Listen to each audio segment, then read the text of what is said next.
Assalamu alaikum everyone, welcome to my channel Microbiology with Huria Khan.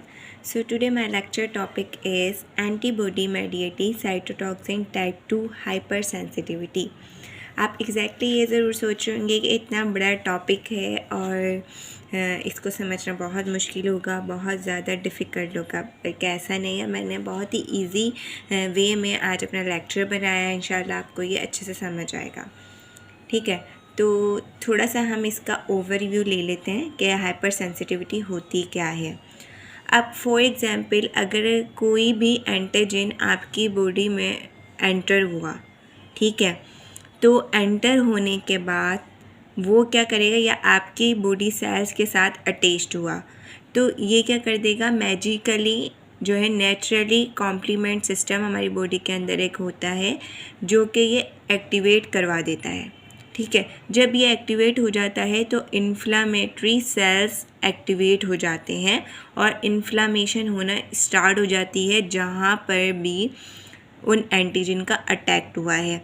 अब आपको कोई भी एलर्जी होती है, ठीक है, आपकी स्किन रेड हो जाती है, वहाँ इन्फ्लामेशन हो जाती है, आपको जलन होने लगती है या कोई और चीज़, तो वो किस वजह से होती है कि आपका इम्यून सिस्टम एक्टिवेट हो जाता है। आपके इम्यून सिस्टम में जो कॉम्प्लीमेंट सिस्टम है वो एक्टिवेट हो जाता है किसी भी एंटीजन के अंदर जाने की वजह से।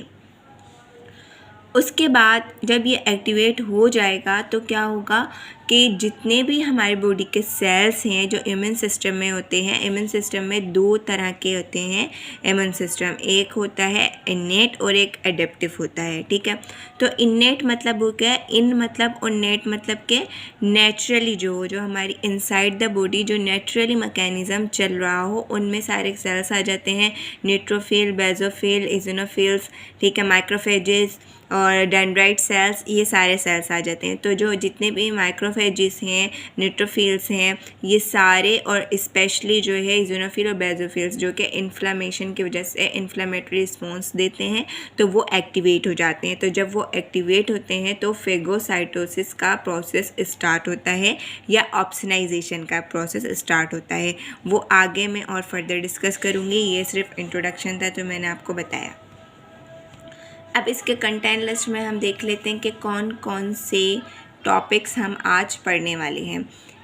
इंट्रोडक्शन पढ़ेंगे, इसकी हाइपर सेंसिटिविटी होती क्या है वो देखेंगे, एंटीबॉडी मेडिएटेड क्या होती है वो देखेंगे, इसका मैकेनिज़्म देखेंगे। इसके फिर मैकेनिज़्म के अंदर तीन चीज़ें हो जाती हैं, complement system, antibody dependent cell mediated cytotoxicity, opsonisation, और फिर इसके एग्जाम्पल देन रेफरेंसेस, ठीक है। तो सबसे पहला आता है इंट्रोडक्शन। इंट्रोडक्शन में क्या है, hyper sensitivity is a set of undesirable reaction produced by the normal immune system including allergies and auto immunity. इसका मतलब हाइपर सेंसिटिविटी जो है वो एक सेट है, एक अनडिज़ायरेबल चेंज, मतलब हम ऐसा डिज़ायर तो नहीं करेंगे, हम कभी भी नहीं चाहेंगे कि हमारी बॉडी में चेंजेस आए या कोई एंटीजन आकर हमारी बॉडी को अटैक करे, ठीक है। तो एक अनडिज़ायरेबल जो चेंज होता है जो कि इम्यून सिस्टम के रिस्पॉन्स की वजह से होता है, उसमें चाहे वो एलर्जी हो या खुद से इम्यून सिस्टम का कोई भी जो है वो रिएक्शन हो रहा हो, तो उसको हम हाइपर सेंसिटिविटी कहते हैं। अब वो inflammatory response can have deleterious effect resulting in significant tissue damage or even death। तो हमारी बॉडी के जो टिश्यूज़ होते हैं, जो सेल्स होते हैं, वो डैमेज होना शुरू हो जाते हैं, उनकी डिस्ट्रक्शन होना शुरू हो जाती है। This appropriate immune response is term as hypersensitivity और एलर्जी। इसको हम एलर्जी या फिर हाइपर सेंसिटिविटी कहते हैं। हाइपर सेंसिटिविटी रिएक्शन जो है वो ह्यूमरल भी होते हैं या सेल मेडिएटेड भी होते हैं।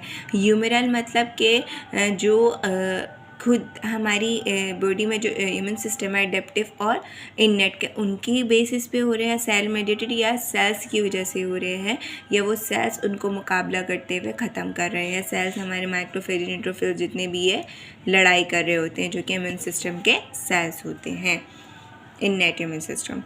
आप हाइपर सेंसिटिविटी की अगर डेफिनेशन देखें तो ये यूजुअली क्या है कि एक रिएक्शन है, एक ओवर रिएक्शन है इम्यून सिस्टम का। तो ये क्या करता है, डैमेजिंग एंड अनकंफर्टेबल, जो भी हमारी कंडीशन होती है हमारी सेल्स को एक तरह से प्रोटेक्शन दे रहे हो। हाइपर सेंसिटिविटी हो जाती है तो हमें पता लगता है कि भाई अब हमें अपनी बॉडी को क्या करना है, कोई ना कोई ट्रीटमेंट देना है, कोई इन्फ्लामेशन हो रही है, कोई भी एंटीजन हमारी बॉडी में घुस चुका है, वो चीज़ अलार्म हमें समझ आ जाता है। अब एंटीबॉडी मेडिएटेड साइटोटॉक्सिन्स क्या होता है, ये टाइप 2 4 तरह की हाइपर सेंसिटिविटी होती हैं, लेकिन आज जो मैं डिस्कस कर रही हूँ वो टाइप 2 कर रही हूँ हाइपर सेंसिटिविटी की। तो ये टाइप 2 रिएक्शंस क्या है, antibody mediated destruction of cells, मतलब कि एंटीबॉडी मेडिएटेड का मतलब ये है जो कि एंटीबॉडी से रिलेट करें, उसके होते हुए काम हो रहा हो। एंटीबॉडीज़ क्या होती हैं, जो एंटीजन के रिस्पॉन्स में बनती हैं, ठीक है। उसको मुकाबला करने के लिए जो चीज़ हमारी बॉडी में है वो एंटीबॉडी है, तो उसका नाम एंटीबॉडी है। तो एंटीबॉडी मेडिएटेड साइटोटॉक्सिन मतलब जो सेल्स में टॉक्सिन घुस गए हैं उनका ख़त्म करना। हाइपर सेंसिटिविटी मतलब उन रिएक्शंस को, उन सेल्स का डिस्ट्रक्शन करना, उनको डैमेज करवाना। This type is best example by blood transfusion reactions in which host.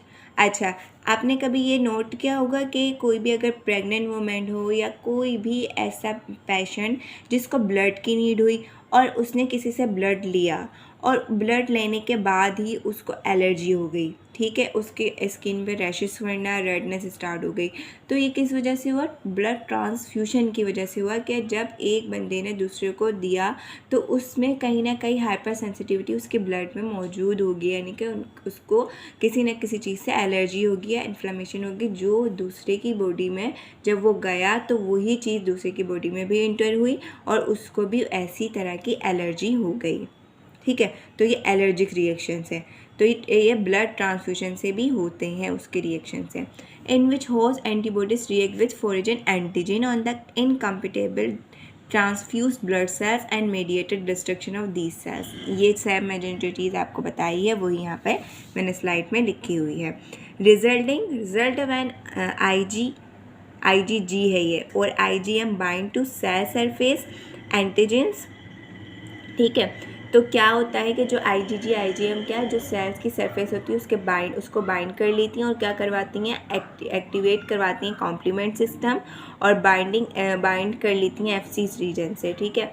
FC receptor on TC cells, यानी कि T सेल्स प्रोमोटिंग ADCC क्या है, antibody mediated cytotoxin.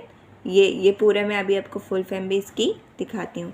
Both process result in lysis of the antibody coded cells. इन दोनों के ही result में क्या होता है कि उन सेल्स की लाइसिस हो जाती है जो कि बाहर से हमारी बॉडी में घुस चुके होते हैं। अब हम इसके मैकेनिज्म की बात करते हैं। The reaction is completed in 2 faces, एक सैनिटाइजेशन फेज़ होता है और दूसरा इफेक्टर फेज़ होता है। सैनिटाइजेशन मतलब ही साफ़ करना, ठीक है, और इफ़ेक्टर मतलब उस पर कम्प्लीटली इफ़ेक्ट हो चुका है और सेल्स बाहर जा चुके हैं, यानी इफ़ेक्ट हुआ। पहले क्या हुआ, सैनिटाइज साफ़ किया सेल्स ने मिलकर, माइक्रोफेज, न्यूट्रोफिल्स, सब फेगोसाइटोसिस हुआ, इन सारे प्रोसेस हुआ, ये सैनिटाइजेशन हो गई हमारी बॉडी में। इफ़ेक्टर मतलब कि इफ़ेक्ट हुआ और वो चीज़ ख़त्म हो गई। A sanitisation phase lead to production of antibodies, वही चीज़ मैं बता रही हूँ आपको, आसान अल्फाज में समझाना चाह रही हूँ। डेट रिकग्नाइज सब्सटेंस और metabolites that accumulate in cellular membrane structures in the effector phase. Target cells become coated with antibodies which lead to cellular destruction. Antibody bound to a surface antigen can induce the death of the antibody bound cell by 3 distinct mechanism। अब 3 तरह का mechanism होंगे। By activation of the complement system, या तो complement system activate होगा। Cell destruction by antibody dependent cell mediated cytotoxicity, ADCC की क्या है full form, antibody dependent cell mediated cytotoxicity, और by the process of opsonisation. ये 3 तरह के प्रोसेसेस के थ्रू जो भी एंटीजन है उसकी डिस्ट्रक्शन होगी और वह हमारी बॉडी से बाहर चले जाएगा। फर्स्ट IgG और IgM antibodies coated target cells, वो किसके साथ कोड करेंगी अपने आप को? टारगेट सेल्स के साथ जो एंटीजन होगा। Can bind to FC region, FC receptors पे जाकर बाइंड करेंगी, वो उनका साइड है, ठीक है। जैसे कि एंजाइम होता है उसके पर्टिकुलर साइट्स होते हैं, एक्टिवेटेड साइट और नॉन एक्टिवेटेड साइट, तो इसी तरह एक पूरी के पूरे एंटीजन पे भी साइट्स होते हैं जिन पे जाकर एंटीबॉडीज़ बाइंड करती हैं, या FC रीजन होता है उस पर बाइंड करती हैं और फिर सेल्स को मैसेज कहती हैं कि भाई अब माइक्रोफेजेस आएँ, न्यूट्रोफिल्स आएँ और ये फेगोसाइटोसिस का प्रोसेस स्टार्ट करें और जो एंटीजन है वो बॉडी से बाहर निकल जाए। IgG और IgM antibodies can also activate complement via the classical pathway. अब जब हमने कॉम्प्लीमेंट सिस्टम पढ़ेंगे तो उसमें हमें दो तरह के पाथवे मिलेंगे, क्लासिकल, दूसरा जो है क्लासिकल होते हैं लैक्टिक पाथवे होता है और अल्टरनेटिव पाथवे होता है, लेकिन इसमें जो हम काम होगा इसमें क्लासिकल पाथवे का होगा, क्लासिकल पाथवे एक्टिवेट होगा। This lead to deposition of C3b बनेगा विच कैन मेडिएट फेगोसाइटोसिस, जो कि सेल्स को फेगोसाइटोसिस करवाएगा। फेगोसाइटोसिस का ईटिंग प्रोसेस कहते हैं, सेल ईटिंग प्रोसेस, ठीक है, उसका ईटिंग प्रोसेस होगा। Complement activation also lead to the production of the membrane attack complex. अब जैसे ही कॉम्प्लीमेंट सिस्टम एक्टिवेट होगा तो फिर क्या होगा कि उसकी एक्टिवेशन के बाद क्या होगा कि जो MAC मतलब मेम्ब्रेन अटैक कॉम्प्लेक्स बनेगा which form pores in the cellular membrane resulting in cytolysis. वो एंटीजन के अंदर पोर्स बना लेंगे और साइटोलाइसिस, उनकी सेल्स की, उन सेल्स की जो डैमेज हो चुके हैं उनकी लाइसिस हो जाएगी, ठीक है, जो एंटीजन की वजह से डैमेज हुए। Finally IgG antibodies can bind FC alpha R3 on natural killer cells and macrophages, thus mediated releases of granulozyme, ये एंजाइम का नाम है, एंड परफोरिन, ये प्रोटीन है, and resulting in cell death by apoptosis. Apoptosis होगा और cell की completely जो है वो डिस्ट्रक्शन हो जाएगी ऑटोमेटिकली।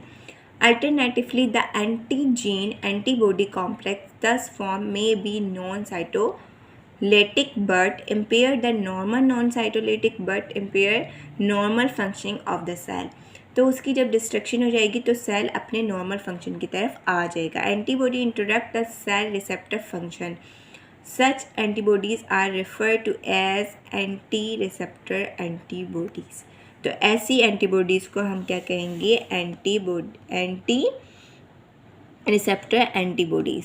अभी किस तरह से एक्टिवेशन होती है? इस तरह से, ये देखें, एंटीजन है, ये टारगेट सेल है, ठीक है, ये एंटीजन है, ये टारगेट सेल है और ये एंटीबॉडीज़ हैं जो इसके साथ अटैच हो जाएंगी। यहाँ पे FC पोर्शन पे आके एंटीबॉडीज़ अटैच हुई, यहीं से कॉम्प्लीमेंट सिस्टम एक्टिवेट हुआ, इसने पूरा एक अपना कैस्कार्ड बनाया, एंटीबॉडीज़ को अटैच करवाया, इनकी हेल्प की, ठीक है। उसके बाद क्या हुआ, ये जो कॉम्प्लीमेंट सिस्टम C3b लेकर आ रहा है इनको, एंटीजन से जो डिस्ट्रक्शन हुई है सेल्स की, उनको लेकर आ रहा है, उनको ये क्या करेगा?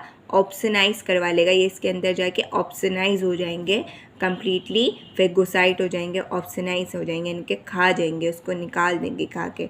तो इस तरह से ये इसके साथ बाइंड करके और यहाँ पर आके ये फेगोसाइट हुए और फेगोसाइटिस के थ्रू ये कंप्लीटली डिस्ट्रक्शन हो गएंगी, ठीक है। यहाँ पर ये चीज़ मेंशन भी की है lines, antigen is destroy by the phagocytic cells dependent upon the C3b receptor which leads to phagocytosis या ऑप्सनाइजेशन। ये दोनों प्रोसेस के थ्रू हो जाएगा, ओके। अब complement mediated lysis of cell मैंने पिक्चर्स के थ्रू भी आपको समझा दिया है। अब वही चीज़ स्लाइड में मेंशन की हुई है कि कॉम्प्लीमेंट सिस्टम एक्टिवेट होगा, ये एंजाइम्स जितने भी होंगे उनको एक्टिवेट करवाएगा, एंटीजन एंटीबॉडी कॉम्प्लेक्स बनेगा और कॉम्प्लेक्स बनने के बाद कॉम्प्लीमेंट सिस्टम एक्टिवेट होगा, क्लासिकल पाथवे, और एक्टिवेट होने के बाद एक कैस्कार्ड बनेगा और C3b अपना रोल प्ले करेगा और जो डिस्ट्रक्शन, जो डैमेज हो गए सेल, उनकी डिस्ट्रक्शन हो जाएगी, या तो ऑप्सनाइजेशन या तो फेगोसाइटोसिस हो जाएगा।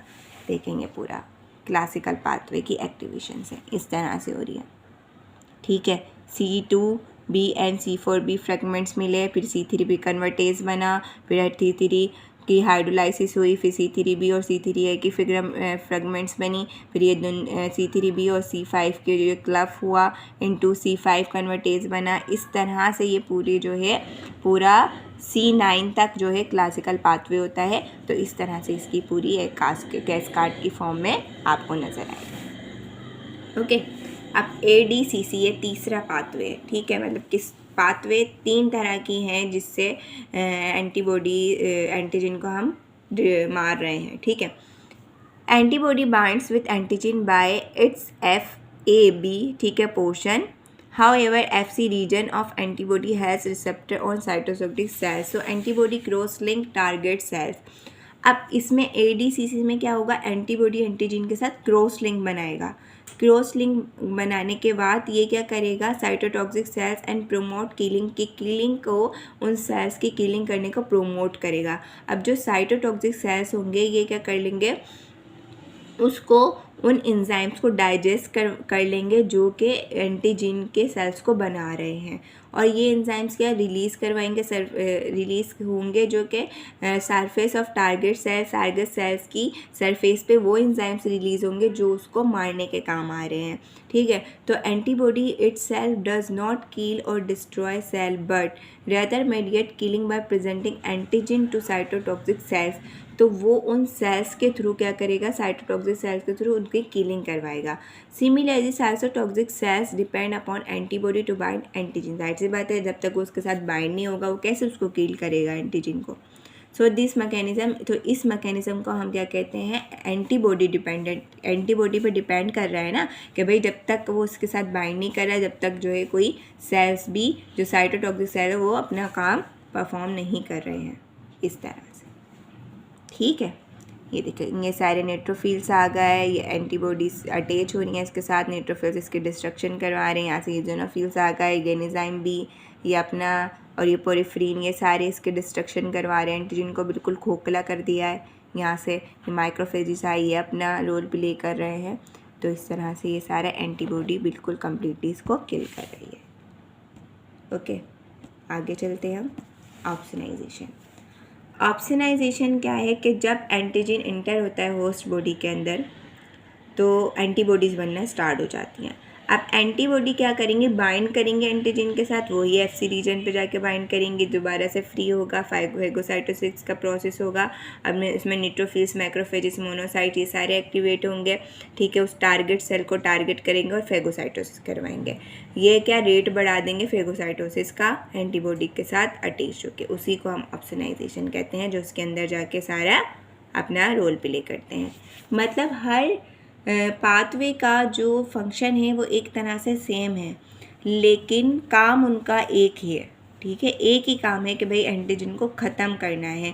अब चाहे वो antibody dependent cell mediated cytotoxicity से करें, कॉम्प्लीमेंट मेडिएटेड रिएक्शन से करें, या ऑप्सनाइजेशन से करें, तीनों तरीके से काम एक ही हो रहा है, एंटीजन को बाहर निकाला जा रहा है, ठीक है। ये पिक्चर भी बहुत अच्छा एक एग्जाम्पल आपको शो करवा रही है।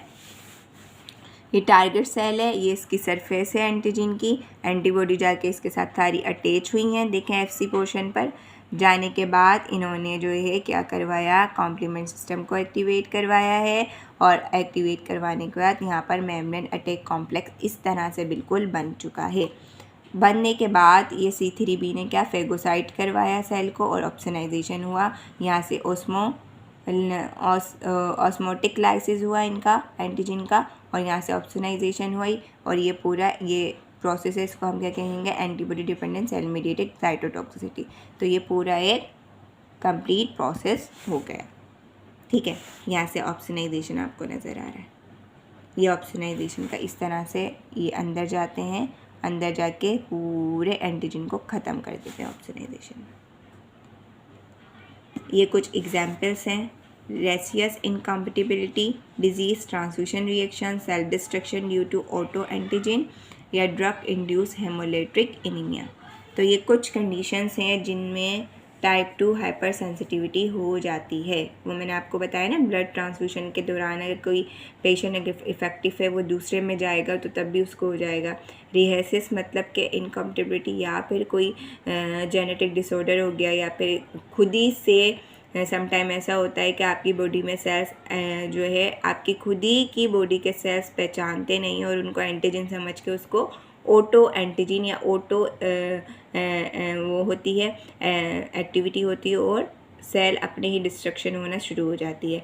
या समटाइम ऐसा भी होता है कि फॉरेजन एंटीजन ऐसे होते हैं अपने आप को इस तरह से बॉडी में जाके चेंज कर लेते हैं या रंग बदल लेते हैं कि वो आपकी बॉडी के जैसे ही हो जाते हैं, तो आपकी इम्यून सिस्टम उसको सही तरीके से डिटेक्ट नहीं कर पाता, तो वो उनको एज अ नॉर्मल ही लेकर उसकी मल्टीप्लिकेशन सेल की स्टार्ट हो रही हुई होती है।